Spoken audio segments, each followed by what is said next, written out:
नमस्कार, स्वागत है आपका फायदेमंद फंड्स में। और आज हम बातचीत करेंगे ICICI Pru dividend yield fund के बारे में। और हमारे साथ हैं senior fund manager Mitul Kalwadia. Mitul ji का स्वागत करेंगे। और इस वक्त जब बाजार में काफ़ी अनसर्टेनिटी है, एक रेंज में बाजार दिख रहा है, कुछ समझ में नहीं आ रहा है, ना यहाँ समझ में आ रहा है ना यूएस में समझ में आ रहा है कि हो क्या रहा है दरअसल, क्योंकि जो इकोनॉमिक डेटा है वो बहुत अलग अलग कहानी है। बॉन्ड मार्केट की कहानी अलग है, इन्फ्लेशन की कहानी अलग है, इंडिया की कुछ और डिफरेंट कहानी है। ऐसे में अगर आपको एक ऐसा टूल मिले, ऐसा इंस्ट्रूमेंट मिले पैसे बनाने के लिए जो थोड़ा सा कन्वेंशनल से अलग हटके हो, तो उसमें कैसे निवेश किया जाए और उसकी क्या खूबियां हैं, इसी पे आज हम बातचीत करेंगे इस फंड के बारे में मितुल के साथ। मितुल, बहुत बहुत स्वागत है आपका फायदेमंद फंड्स में। तो हम लोग इससे पहले कि आपकी इस फंड की डिटेल में जाएं, थोड़ा सा बिग पिक्चर समझते हैं आपसे। आप लोग कैसे अप्रोच कर रहे हैं इस समय बाजार को? देखिए, बाजार में मैक्रो वेरिएबल है जो काफी मिक्स सिग्नल देते हैं, क्योंकि ग्लोबल मैक्रो है, डोमेस्टिक मैक्रो है। बट क्या है कि ओवरऑल जो बड़े नेगेटिव इवेंट्स थे उनका ऑलमोस्ट सर्टेनिटी आ रही है। सो जब बाजार में क्या होता है कि जब भी अनसर्टेनिटी ज्यादा होती है तभी रिस्क ज्यादा होता है। बट जैसे जैसे मैक्रो वेरिएबल की सर्टेनिटी डिटरमाइन होने लग जाती है, फिर वॉलेटिलिटी और रिस्क दोनों कम हो जाते हैं। सो जैसे कि इंटरेस्ट रेट पहले 2021 में अनसर्टन था कि बढ़ेगा कि नहीं, और जब बढ़ना शुरू किए फिर उसके बाद वो थोड़ी सर्टेनिटी आ गई। अब यहाँ पे इस दरमियान ऐसा है कि अब सर्टेनिटी है कि अब एक लेवल के ऊपर इंटरेस्ट रेट नहीं बढ़ेंगे ग्लोबल लेवल पे, और इन्फ्लेशन भी धीमा होते हुए दिख रहा है। तो जब इन्फ्लेशन कम हो रहा है और इंटरेस्ट रेट की एक रोक आएगी एक पॉइंट पे, तो मार्केट के लिए पॉइंट ऑफ व्यू से और इकोनॉमी के पॉइंट ऑफ व्यू से थोड़ी सी अनसर्टेनिटी कम हो रही है। अब रिसेशन की एक अनसर्टेनिटी है यूएस में, जिसके वजह से थोड़ा सा मार्केट में ग्लोबल लेवल पे वॉलेटिलिटी रहती है। बट इंडिया लेवल पे देखें तो इंडिया की जो अपने जो ग्रोथ रेट थी वो एक क्या कहते हैं कि कोविड के बाद एक बहुत उछाल आया था ग्रोथ रेट में। वो जो उछाल है वो अब मीन रिवर्ट होके नॉर्मलाइज हो रहा है, और अपने जो पहले प्री कोविड ग्रोथ रेट के आसपास है वहां पे आके अपने कंटिन्यू करेंगे। सो ब्रॉडली वैसे मार्केट के में क्या होता है कि वॉलेटिलिटी रहती है, एक रेंज बाउंड रहेगा मार्केट, और इक्विटी मार्केट जब भी रेंज बाउंड रहेगा उसका कारण एक ही है, वैल्यूएशन। सो वैल्यूएशन बहुत ही फेयर के आसपास है, थोड़ा सा एक्सपेंसिव है, बट एक डेढ़ साल से जब मार्केट करेक्ट हुआ है 2021 अक्टूबर के बाद, सो वहां से अर्निंग्स आने के बाद बावजूद मार्केट वही है। सो एक टाइम करेक्शन हो चुका है मार्केट में, और जो एकदम एक्सपेंसिव वैल्यूएशन था वो थोड़ा सा कम होकर नॉर्मल हो चुका है। नॉर्मल से थोड़ा सा ऊपर है बट काफी पास है। सो इस दरम्यान क्या होता है कि जो अपनी जो अर्निंग्स ग्रोथ आएगी over a period of time, वो अर्निंग्स ग्रोथ के साथ साथ मार्केट का आपके पोर्टफोलियो के रिटर्न्स आएंगे। So overall moderate return market का हमारा व्यू है। और इस मॉडरेट रिटर्न मार्केट में जैसे कि आप जानते हैं कि हाइब्रिड फंड्स हमेशा अच्छा करते हैं, और हाइब्रिड फंड्स ये वॉलेटिलिटी के लिए उनके लिए ये बेस्ट अपॉर्चुनिटी टाइम होता है। मितुल, एक चीज़ और आपसे समझना चाहेंगे। देखिए, यूएस में अगर मान लीजिए रिसेशन आता है, जो लोग कह रहे हैं कि सेकेंड हाफ में आ सकता है, बहुत बड़ी मात्रा में वहाँ का पैसा डेट मार्केट की तरफ जा रहा है। मार्च का डेटा बताता है कि करीब $48 बिलियन लोगों ने डेट में डाल दिया वहाँ पे। रिटेल इन्वेस्टर्स की बात कर रहा हूँ मैं। अगर हम इंडिया की स्टोरी अपनी देखें तो यहाँ पे इसका कितना असर होगा, पहला सवाल मेरा ये। दूसरा ये कि इंडियन मार्केट आप करेंगे अभी 20-21 के मल्टीपल पे निफ्टी चल रहा है, जो कि मिड पॉइंट में है, ना बहुत एक्सट्रीम महंगा भी हो गया, ना ही 15-16 पे कि बहुत सस्ता लोग ले लें। क्योंकि जो दो ड्राइविंग सेक्टर्स हैं, आईटी और बैंक, वो एकदम उत्तर और दक्षिण की तरफ चल रहे हैं। तो आप लोग कैसे सामंजस्य कैसे बैठा रहे हैं इसमें? बराबर। देखिए, सेक्टर वाइज देखें तो बैंकिंग और आईटी, और इनफैक्ट इन दोनों के अलावा दूसरे सेक्टर भी देखेंगे तो काफी सारे सेक्टर्स में अभी ये इस टाइम पे मिक्स सिग्नल आएंगे आपको। जैसे बैंकिंग में प्रॉफिट, अगर आप नंबर देखें इनके रिजल्ट्स जो आ रहे हैं बहुत बढ़िया रिजल्ट आ रहे हैं, बट एक वरी ये आती है कि ये क्या ये टॉप ऑफ द साइकिल है, कि क्या यहाँ पे जो आपने जो कम एनपीए का जो कॉस्ट देखा है वो यहाँ से बढ़ जाएगा, क्या मार्जिन यहाँ से कम हो जाएंगे। सो ये वरी है, और वैल्यूएशन आपके रीजनेबल है। और उसी तरफ आप आईटी में देखेंगे तो वहां पे रिसेशन के फियर के वजह से उसमें लोगों को डर लगा रह रहा है कि आगे जाके उनकी ये साल या अगले साल जो ग्रोथ रेट है वो आ पाएगी या नहीं आ पाएगी। बट उसका दूसरा पहलू अगर आप देखेंगे तो वहां पे ऐसा है कि वैल्यूएशन एकदम रीजनेबल आ गया उनके। अगर आप डिविडेंड यील्ड देखेंगे, उनके अगर आप फ्री कैश फ्लो की यील्ड देखेंगे, तो वो फ्री कैश फ्लो यील्ड और डिविडेंड यील्ड आपको बता रहे हैं कि इसमें ये क्षेत्र में ज्यादा correction beyond a point possible नहीं होगा। सो ग्रोथ साइड पे एक जगह पे मिक्स व्यू है, और वैल्यूएशन, ये दोनों के कॉम्बिनेशन में देखें दोनों सेक्टर अलग अलग मिक्स व्यू दे रहे हैं। और ये स्थिति अक्रॉस काफी सारे सेक्टर है आज देखें तो। एंड इसीलिए मार्केट एक रेंज में कंफ्यूज टेरिटरी की तरह रह रहा है। अब जैसे क्लैरिटी इमर्ज करेगी कि जैसे पिछले साल देखें तो सबको कॉन्फिडेंस था कि यूएस में रिसेशन आएगा ही आएगा, पर यूएस में रिसेशन अब तक आया नहीं है। सो जैसे जैसे समय बीतेगा और क्लैरिटी इमर्ज होगी ये सब पैरामीटर्स पे, वैसे बाजार कोई भी एक साइड पे सडनली मूव करेगा। So valuation I think important factor है ये point of time of market पे, कि वैल्यूएशन एक क्या कहेंगे कि ग्रेविटी फोर्स की तरह है आज, कि ना मार्केट को ज्यादा ऊपर जाने दे रहा है ना नीचे ज्यादा जाने दे रहा है। सो एक वैल्यूएशन रीजनेबल होने के कारण मार्केट यहीं पे एक रेंज में है। ओके, तो एक रेंज में है और सेक्टोरली बड़ा अच्छे से आपने एक्सप्लेन किया कि किस तरीके से बैलेंस आउट होते हुए दिख रहे हैं, और ये बिल्कुल सही है, किसी को अंदाज़ा नहीं लग रहा, क्योंकि आईटी में भी कुछ के रिजल्ट बहुत अच्छे आ रहे हैं और कुछ के बड़े ख़राब आ रहे हैं, तो ये भी समझना मुश्किल हो रहा है कि भाई अलग अलग कैसे किया जाए इसको। अब आते हैं आपके फंड के ऊपर, जो ICICI Pru dividend yield fund है, मितुल, ये किस तरह के इन्वेस्टर प्रोफाइल के लोगों को लेना चाहिए और इसकी खूबियाँ क्या है? इसका नाम से लग रहा है कि ऐसे स्टॉक में आप लोग चुनते हैं जहाँ पर डिविडेंड यील्ड भी बढ़िया मिलती है। जी देखिए, पहले डिविडेंड यील्ड फंड के बारे में बात करें तो ये एक ऐसा फंड है कि जो विविध प्रकार के क्षेत्रों में इन्वेस्ट करेंगे, सेक्टर्स में इन्वेस्ट कर सकता है। विविध प्रकार के मार्केट कैप में भी कोई रिस्ट्रिक्शन नहीं है, कि रोक नहीं है कि जैसे large cap, mid cap, small cap के बीच में भी इन्वेस्ट कर सकते हैं। तो ये उस तरीके से देखें तो काफी डाइवर्सिफाइड, जो फ्लेक्सी कैप कैटेगरी टाइप्स के जो नेचर के फंड होते हैं, उन टाइप के स्वभाव के फंड्स के जैसा इसका स्वभाव रह सकता है, विविध प्रकार में, विविध सेक्टर में, विविध मार्केट कैप्स पे।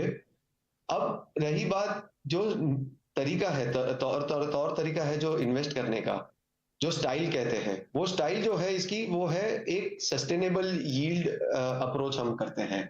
अब ये सस्टेनेबल यील्ड अप्रोच जो है वो ऐसा है कि हम डिविडेंड, जो क्या होता है कि आप ग्रोथ स्टॉक लेते हैं, आप वैल्यू स्टॉक लेते हैं, तो ये सस्टेनेबल यील्ड अप्रोच जो होता है वो क्या करता है कि जो कंपनीज अपना लॉन्गर टर्म में ग्रो कर पाती है, उन कंपनीज के जिनके डिविडेंड ग्रो हो रहे हैं, और उनके वैल्यू डिविडेंड यील्ड जो होती है, उनके डिविडेंड यील्ड के बेसिस पे हम एक इन्वेस्टमेंट अप्रोच बनाए हैं। और वो अप्रोच के हिसाब से हम अक्रॉस सेक्टर पीरियोडिकली हम लोग हर थोड़े समय में इनको रिलेटिव वैल्यूएशन में इवैल्यूएट करते हैं कि कौन सा रिलेटिव यील्ड पे अच्छा दिख रहा है, और जो रिलेटिव यील्ड में अच्छे दिखते हैं उस हिसाब से उनके सेक्टर के वेट्स हम चेंज करके अपना पोर्टफोलियो कंस्ट्रक्ट करते हैं। ओके, तो मितुल, सेक्टोरली अगर देखें तो कई मेटल में भी बहुत अच्छे डिविडेंड यील्ड आती है, गवर्नमेंट वाले में खास तौर पर आती है, गवर्नमेंट ज़्यादा फोकस है क्या आपका? सो ये दोनों प्रश्न, दो अच्छे प्रश्न है। सो गवर्नमेंट स्टॉक्स के आप देखेंगे तो पीएसयू स्टॉक्स के यील्ड हमेशा बहुत अच्छे रहे हैं पिछले 5-7 साल से। बट क्या होता है कि हमने एक ओवरऑल गवर्नमेंट सेक्टर के स्टॉक्स के ऊपर एक रोक लगा के रखी है, क्योंकि वरना क्या होता है कि गवर्नमेंट सेक्टर के स्टॉक्स में एक उनका एक रिस्क होता है, गवर्नमेंट के पॉलिसीज के साथ होता है, उनके साइकिल होते हैं। अगर आप देखें तो पहले 2016 से 2018-19 तक उनकी साइकिल में कुछ पॉलिसी लेवल पे या कुछ सेक्टर के साइकिल के लेवल के वजह से उन स्टॉक्स ने अच्छे नहीं किए थे। और पिछले 2 साल से आप देखोगे 2020 से लेके अब तक, तो पीएसयू स्टॉक्स ने काफी अच्छा किया है। सो हम पीएसयू स्टॉक्स में पार्टिसिपेट करते हैं, पर उनके ओवरऑल एक इन्वेस्टमेंट पे एक लिमिट लगा के रखी है। कमिंग टू मेटल्स, मेटल्स भी बहुत अच्छे यील्ड्स पे, आज डिविडेंड यील्ड्स पे ट्रेड कर रहे हैं। पर जो सिक्लिकल स्टॉक्स होते हैं उनके ऊपर हमारी जो इन्वेस्टमेंट प्रोसेस है वो थोड़ी सी अलग चलती है। हम उनके यील्ड्स को नॉर्मलाइज तरीके से देखने की ट्राई करते हैं। सो जैसे हमारे फंड में 2020 में अगर आप देखोगे और सम पार्ट ऑफ 21 में देखोगे, तो काफी सारे सिक्लिकल्स और मेटल रिलेटेड स्टॉक्स थे जिनके हाई यील्ड्स पे हमने अपने इन्वेस्टमेंट्स किए थे। पर वहां से लेके आज तक वो कमोडिटी के प्राइस ऊपर है, और समवेयर ये सेक्टर आज close to the top of the cycle है।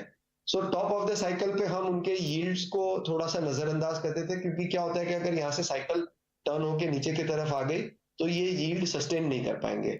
इसीलिए हमारा जो अप्रोच है इसको हम सस्टेनेबल यील्ड अप्रोच कहते हैं। सस्टेनेबिलिटी को हम जो होता है या जो टिकाऊ या कायम है उनके ऊपर ज्यादा फोकस देते हैं। हम उन कंपनीज को सोचते हैं कि यहाँ से अगले 5 साल में, सो ये बॉटम अप थोड़ा सा वर्क हो जाता है कि यहाँ से 3 या 5 साल में किन कंपनी का जो डिविडेंड यील्ड है कायम रह पाएगा, किनका सस्टेनेबल रह पाएगा, किनका ग्रो कर पाएगा।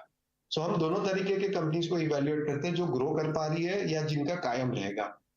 और जो ये टेस्ट में पास नहीं हो पाती है कंपनी के, जिनका ऐसे लगता है कि यहाँ से कायमता या उनकी स्थिरता नहीं हमको सस्टेनेबल लगती है, तो उन सेक्टर्स और उन स्टॉक्स में हम इन्वेस्ट नहीं करते, या फिर करेंगे तो बहुत लिमिटेड अमाउंट करेंगे। मितुल, गुजरात सरकार ने भी एक फैसला लिया है। इन्होंने एक बड़ी पॉलिसी बना दी कि डिविडेंड कब देना है, बाईबैक कब करना है, स्प्लिट कब करना है, बोनस कब करना है। आप लोगों के रडार पे आए हैं क्या वो उस तरह की पॉलिसी वाले स्टॉक? वो उन्होंने पॉलिसी नहीं बनाई थी तब तक, वो सारे स्टॉक्स कंपेयर टू जो सेंट्रल पीएसयू स्टॉक्स थे उनके कंपैरिजन में या रिलेटिव में देखें तो उनके डिविडेंड यील्ड इतने अट्रैक्टिव नहीं थे।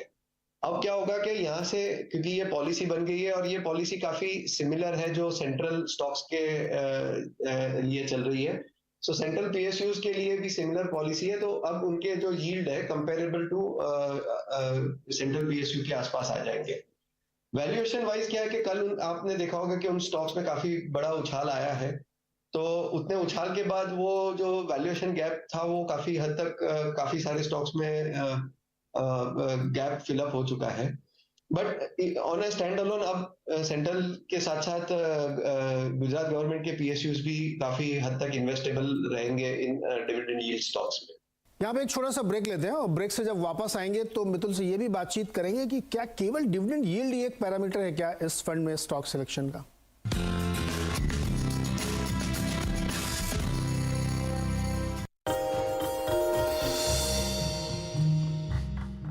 डू यू नो में आज हम बातचीत करने वाले हैं दुनिया की सबसे बड़ी फुटवेयर कंपनी जो कि मार्केट कैप के लिहाज से है, वो है नाइकी के बारे में।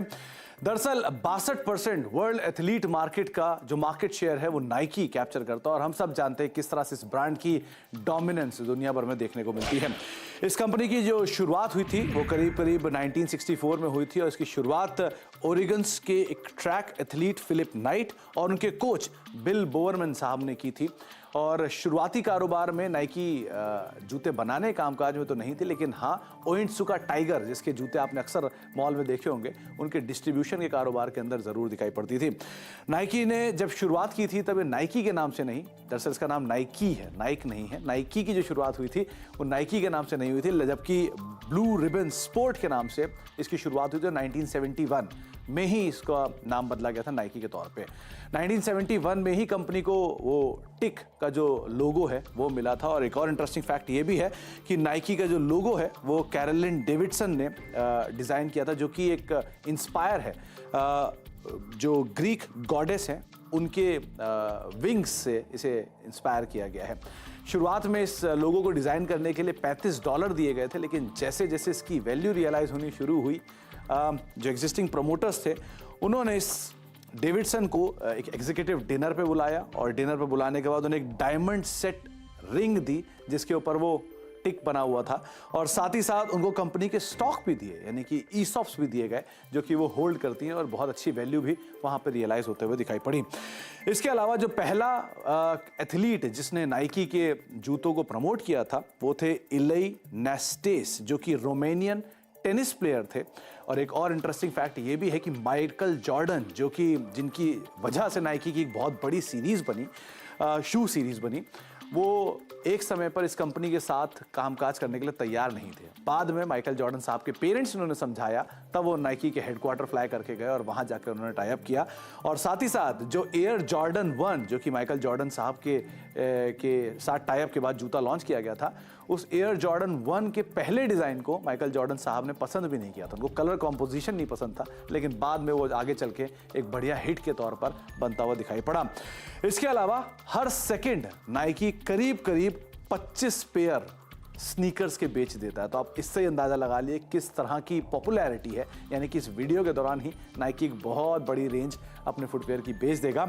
और उसके अलावा अगर आप नहीं जानते तो ये भी आपको बता दूं कि कन्वर्स और हर्ले, जिनके जूतों का आपने शायद कभी इस्तेमाल किया होगा, ये भी नाइकी ही ओन करता है। इसके अलावा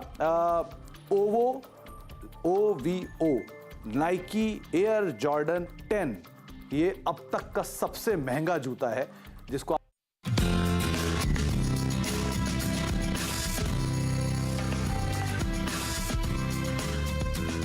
स्वागत एक बार फिर से आपका फायदेमंद फंड्स में। और आज हम बातचीत कर रहे हैं एक ऐसे फंड की जहां पे डिविडेंड यील्ड फोकस में है, लेकिन ऐसा नहीं कि सिर्फ उसी पे फोकस है, कई और पैरामीटर जिन पे स्टॉक चुना जाता है। और हम बातचीत कर रहे हैं मितुल के साथ। एक खबर आई है, आपने ज़रूर पढ़ी होगी, 25 अप्रैल को यूरोपियन यूनियन ने एक कार्बन इंपोर्ट टैक्स इम्पोज कर दिया है। अब पूरी दुनिया में आजकल ESG कंप्लायंस इन्वेस्टमेंट और नेट कार्बन, ग्रीन एनर्जी, ये सब पे बहुत ज़्यादा फोकस है।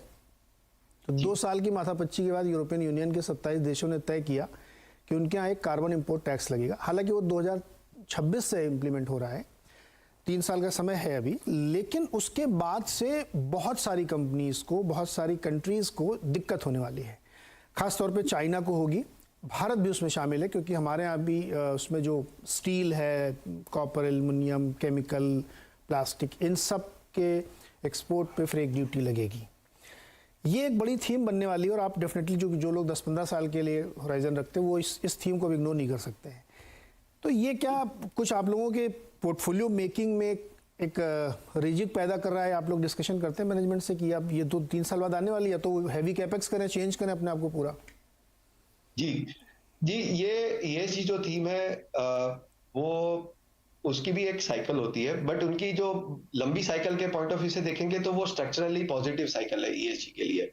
और ग्लोबली ये जो ESG है वो खत्म नहीं होने वाला है, वो उसके फॉर्म चेंज हो जाएंगे, उसके तौर तरीके काम करने के और इन्वेस्टमेंट करने के तरीके थोड़े से चेंज होंगे, but ESG as a theme रहेगा।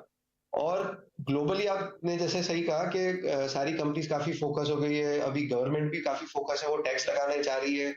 और वो सिर्फ अपने वहां के कंपनीज पे टैक्स नहीं लगा रहे, वो ऐसे कह रहे हैं कि अगर बाहर से, विदेश से जो सामान आ रहा है या विदेश से जो गुड्स आ रहे हैं, अगर उनका अगर कार्बन ठीक नहीं है तो उनपे भी कार्बन टैक्स लगाया जाएगा। सो वो स्ट्रक्चरली है। और इंडिया की गवर्नमेंट की अगर आप देखें तो उनके जो पॉलिसी के जो स्टेप्स हैं वो राइट डायरेक्शन में है। उस तरीके से उन्होंने भी ये थीम को एंटिसिपेट किया है। और अपने यहाँ पे भी आपने देखा होगा कि जैसे कार्बन मार्केट डेवलप करने की भी यहाँ पे भी पॉलिसी लेवल पे चेंजेस के लिए अप्रूवल्स वगैरह आने लगे हैं। सो हम भी आगे जाके वो ये कार्बन मार्केट डेवलप करने वाले हैं इंडिया में भी।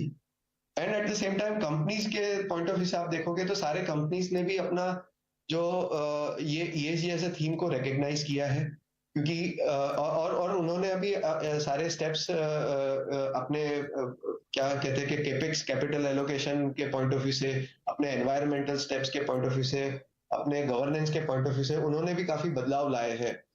अगर आप सारे कंपनीज के एनुअल रिपोर्ट देखेंगे तो उसमें आपको दिखेगा कि उनका एक डेडिकेटेड सेक्शन ESG के ऊपर बात करने पे है। और ये सिर्फ बात करने के लिए बातें नहीं है, ये उनका काफी इंटीग्रेटेड प्लान में हो गया। काफी सारे देखेंगे आपने कंपनीज जो जैसे कोयले रिलेटेड है या मेटल्स रिलेटेड है, उन कंपनियों ने अपने आगे कैसे उनका कार्बन कम होए उसके लिए कैसे केपेक्स करना है, क्या करना है, उसके ऊपर भी उन्होंने प्लान्स बना के बात करना शुरू की है।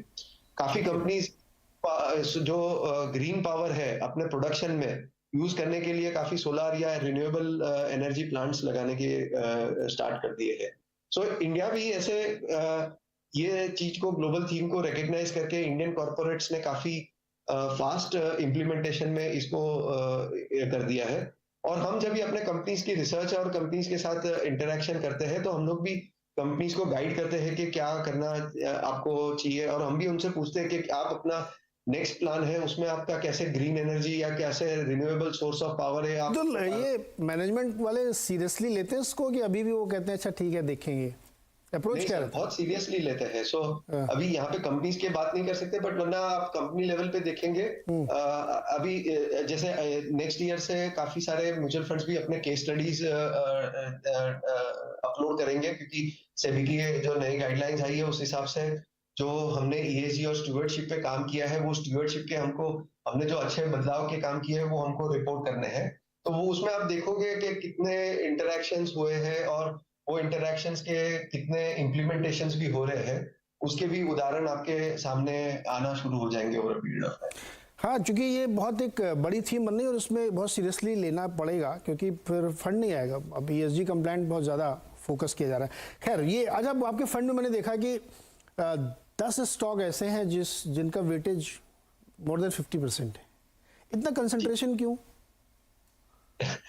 सर, ये जो हमारी जो स्टाइल है वो रिलेटिव यील्ड देखते हैं हम, और कंसंट्रेशन क्या होता है कि depends on different types of market. जब भी बहुत सारे आइडियाज है, बहुत सारे yields across the basket available है, तो थोड़ा सा कंसंट्रेशन कम हो जाता है। बट अदरवाइज आप अगर यही फंड हमारा देखें पिछले 3 साल में, तो पिछले 3 साल के कंपैरिजन में देखेंगे तो अभी थोड़ा सा कंसंट्रेशन कम है। बट ऑन एब्सोल्यूट आपका बात सही है कि कंपेयर टू दूसरे फंड्स के हिसाब से यहाँ पे कंसंट्रेशन ज्यादा है। बट ये फंड की साइज भी छोटी है, plus at the same time जो यील्ड वाले जो स्ट्रेटेजी हमने देखी है, थोड़ी सी कॉन्सेंट्रेटेड तरीके से चलाई जाए तो लंबे समय में उसका आउटपुट भी अच्छा रहा है। बहुत ज्यादा डाइवर्सिफाई करने में क्या तकलीफ हो जाती है कि कुछ स्टॉक्स आपके जो मिस्टेक्स होने वाले हैं वो आप अवॉइड, मतलब बहुत सारे जगह पे आपको मिस्टेक्स आपके हो जाते हैं, क्योंकि आपने सब जगह पे जहाँ पे यील्ड है वो वहां पे जाके देखा है, इन्वेस्ट कर दिया, इंस्टेड ऑफ के सस्टेनेबल और जो अच्छी कंपनी है जहाँ पे ग्रोथ आने वाली है डिविडेंड वगैरह में, वहां पे अगर आप इन्वेस्ट करो, थोड़ा सा कॉन्सेंट्रेटेड चलाओ, तो हमारा पास्ट एक्सपीरियंस रहा है कि आउटपुट अच्छा रहता है फंड के लिए। ओके, एंड गोल तो पैसे कमाना है, वो कहीं से भी आए, कंसंट्रेशन से आए या डाइवर्सिफिकेशन से आए, डेफिनेटली वो आपका एक आइडिया ठीक है। अब दूसरा मुझे ये बताइए कि जब आप स्टॉक चुनते हैं या रिसर्च करते हैं या बातचीत करते हैं, तो आपके दिमाग में सबसे पहला सवाल क्या आता है कि इस कंपनी को किस लिहाज से ट्रेड, क्योंकि केवल डिविडेंड से ही तो काम चलेगा नहीं, उसमें एक ग्रोथ स्टोरी भी होनी चाहिए। तो कैसे उसको आप लोग एसेस करते हैं इस कंपनी को? सो हम यहाँ पे हमारे 2 प्रकार के अप्रोच होते हैं। एक है हम जो सारे स्टॉक्स हमारे यूनिवर्स में है उनकी हम ओवर अ पीरियोडिकली हम लोग है ना उनकी एक रैंकिंग करके देखते हैं कि कौन से स्टॉक्स यील्ड वाइज अट्रैक्टिव ज्यादा दिख रहे हैं। सो एक उसके बेसिस पे एक हमको एक सेट ऑफ आइडियाज पीरियोडिकली मिलते हैं कि जो रिलेटिव यील्ड में अच्छे दिख रहे हैं स्टॉक्स उनके। फिर दूसरा एक अप्रोच ये होता है कि बॉटम अप अप्रोच देखते हैं, और यही स्टॉक्स पे भी और इनके अलावा भी दूसरे नए स्टॉक्स पे भी हम बॉटम अप करके देखते हैं कि जहां पे स्टॉक्स ऐसे कि जिनकी डिविडेंड्स यील्ड जो रहने वाली है वो कायम रहे, डिविडेंड कायम रहनी चाहिए, और एट द सेम टाइम कौन से कंपनीज ऐसे हैं जिनके dividend over a period of time grow करते हैं। सो हम यहाँ पे एकदम high dividend yield kind of stocks पे ही इन्वेस्ट करते हैं, ऐसा हमारा अप्रोच नहीं है। हम क्या करते हैं कि वो जो डिविडेंड यील्ड जो हाई वाले आते हैं स्टॉक्स, उसमें से कौन से कंपनीज जिनके ग्रोथ आने वाली है डिविडेंड में, कौन से कंपनीज जिनके डिविडेंड कायम रहने वाले हैं, वैसे कंपनीज में हम अपना थोड़ा सा इन्वेस्टमेंट कंसंट्रेशन बढ़ा के हम वहां पे उनको ज्यादा वेट्स देते हैं। कंपनीज जिनके डिविडेंड वॉलेटाइल रहेंगे या डिविडेंड की सर्टेनिटी हमको या जो कायमता समझ में नहीं आ रही है, तो वो स्टॉक्स को हम अवॉइड करने की ट्राई करते हैं। ओके, तो ये है मितुल की फिलॉसफी इस फंड के लिए, जो ICICI Pru dividend yield fund है। तो हमने बातचीत की, समझा, और मितुल ने बड़ी क्लैरिटी के साथ सारे पॉइंट्स रखे और कुछ नए इश्यूज जो इमर्ज हो रहे हैं उस पर भी नज़रिया बिल्कुल साफ है मितुल का। मितुल बहुत बहुत शुक्रिया हमारे साथ जुड़ने के लिए और अपनी बात रखने के लिए। इस शो का प्रॉमिस है कि हम फंड मैनेजर से मुलाकात करेंगे और उनको समझने की कोशिश करते हैं कि उनकी सोच क्या है, वो फंड कैसे मैनेज कर रहे हैं। बहुत अच्छा लगा आपसे बात करके, बहुत बहुत शुक्रिया जुड़ने के लिए हमारे साथ। शुक्रिया।